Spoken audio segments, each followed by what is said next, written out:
नमस्कार। टीडीएम सफलता चैनल में एक बार फिर आप सभी का स्वागत है। आज हम इस वीडियो के माध्यम से कक्षा 7 सुरभिः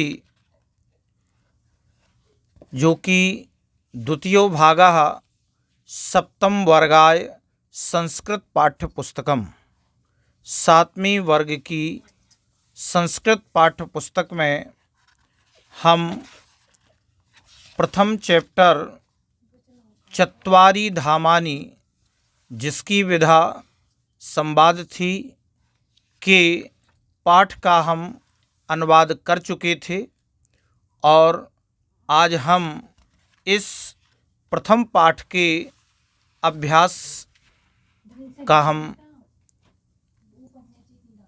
करेंगे। अभ्यास को करने से पहले इसमें जो शब्दार्थ दिए गए हैं, जैसे चत्वारः अर्थात 4, ये पुल्लिंग होता है और 4 का स्त्रीलिंग होता है चतस्रः और 4 का नपुंसक लिंग होता है चत्वारि, जो कि हमारे पाठ का नाम है चत्वारि धामानि अर्थात 4 धाम। इस प्रकार से धर्मरक्षणेन धर्म रक्षा से और धर्म प्रचाराय अर्थात धर्म प्रचार के लिए। तो चलिए अब हम प्रारंभ करते हैं अभ्यास कार्य को। तो देखते हैं, पहला प्रश्न है एक पदेन उत्तरम लिखत। एक पद के द्वारा उत्तर लिखना है। जो भी प्रश्न यहाँ दिए गए हैं हमें उन सभी प्रश्नों के एक पद में उत्तर देना है। तो पहले का नंबर का प्रश्न है शारदा मठम कस्याम दिशि अस्ति। शारदा मठ किस दिशा में है, कस्याम किस दिशि दिशा में अस्ति है। तो हम इसका उत्तर लिखेंगे। पहले प्रश्न का जो उत्तर होगा का होगा पश्चिम दिशि अर्थात पश्चिम दिशा में। तो शारदा मठ किस दिशा में है, पश्चिम दिशि अर्थात पश्चिम दिशा में। खा प्रश्न दिया गया है शंकराचार्यस्य प्रथम शिष्यस्य नाम किम। शंकराचार्य के प्रथम शिष्य का नाम क्या था। शंकराचार्य के प्रथम शिष्य का नाम क्या था। तो आप खा के उत्तर में लिखेंगे सुरेश्वराचार्यः अर्थात सुरेश्वराचार्य। तो शंकराचार्य के प्रथम शिष्य का नाम सुरेश्वराचार्य। गा नंबर में पूछा गया है ज्योतिर्मठम कुत्र अस्ति। ज्योतिर्मठ कहाँ है। तो गा का जो उत्तर होगा वो होगा बद्रीनाथः, यानी ज्योतिर्मठ कहाँ है, बद्रीनाथ में। और यह जो बद्रीनाथ है वह उत्तर दिशा में। तो बद्रीनाथ उत्तर दिशा में है और वहीं पर हमारा कौन सा मठ है, ज्योतिर्मठ। इसके बाद घा नंबर में पूछा गया है द्वारका कस्मिन् राज्ये अस्ति। द्वारिका किस राज्य में है। तो हम जानते हैं कि जो घ नंबर का प्रश्न है द्वारिका गुजरात राज्य। द्वारिका कहाँ पर है, गुजरात राज्य में। इसके बाद इंगा में पूछा गया है जगत गुरु कह आसीत। जगत गुरु कौन थे, जगत गुरु कौन थे। तो इसका जो आखिरी उत्तर होगा जगत गुरु शंकराचार्य। जगत गुरु कौन है, शंकराचार्य।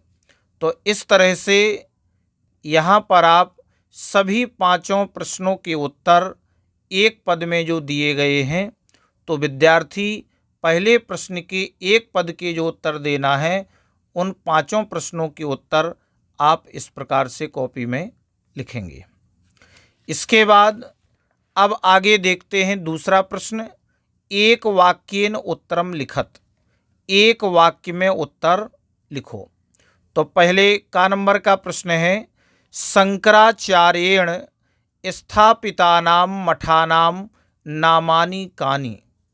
शंकराचार्येण, शंकराचार्य के द्वारा स्थापित मठों के नाम कौन कौन हैं। शंकराचार्य के द्वारा जो स्थापित मठ हैं उनके नाम क्या क्या हैं। तो चलिए हम यहाँ पर सबसे दूसरे प्रश्न के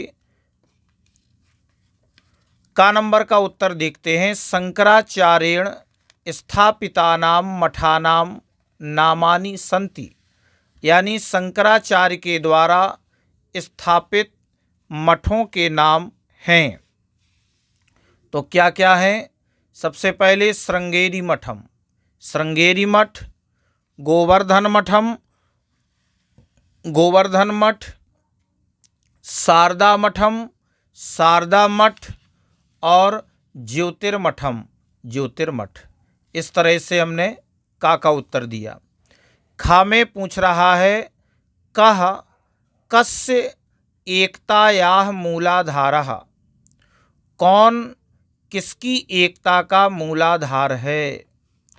तो यहाँ पर हम बताएंगे कि दूसरे प्रश्न खा का जो उत्तर होगा वह होगा धर्म एव भारतस्य एकतायाः मूलाधारः, यानी धर्म ही, एव माने ही, धर्म ही भारत की एकता का मूलाधार है।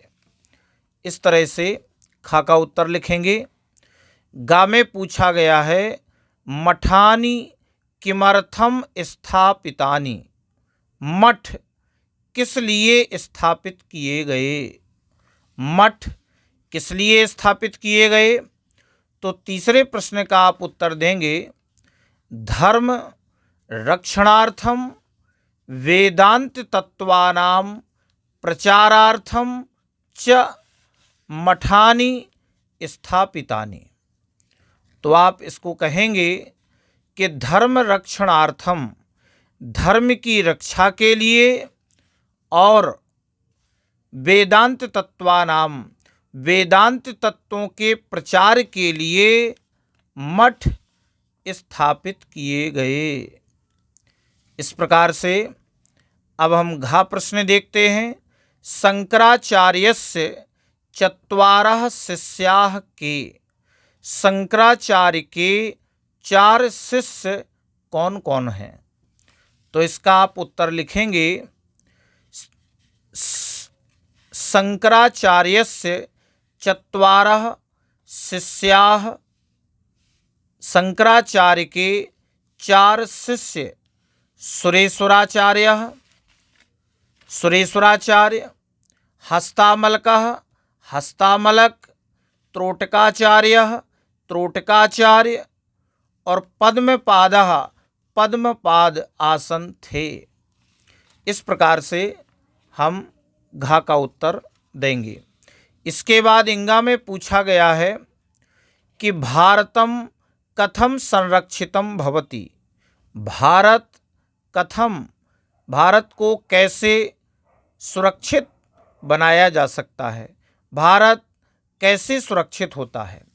तो इसका उत्तर लिखा जाएगा कि धर्म रक्षणेन एव भारतम संरक्षितम भवति, धर्म रक्षणेन, धर्म की रक्षा के द्वारा ही भारत सुरक्षित होता है।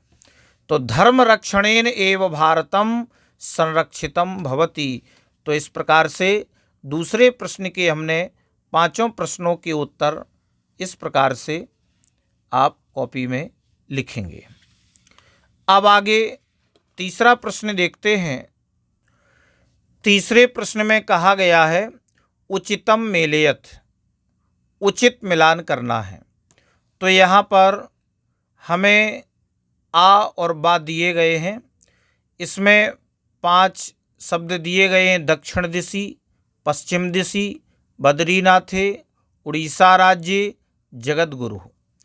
तो यहाँ पर हमें जो शब्द दिए गए हैं तो इसके सामने हमें सही लिखना है ये शब्द इधर के उधर दिए गए हैं, तो आ के सामने इसमें जो सही होगा वह हम इसके सामने लिखेंगे।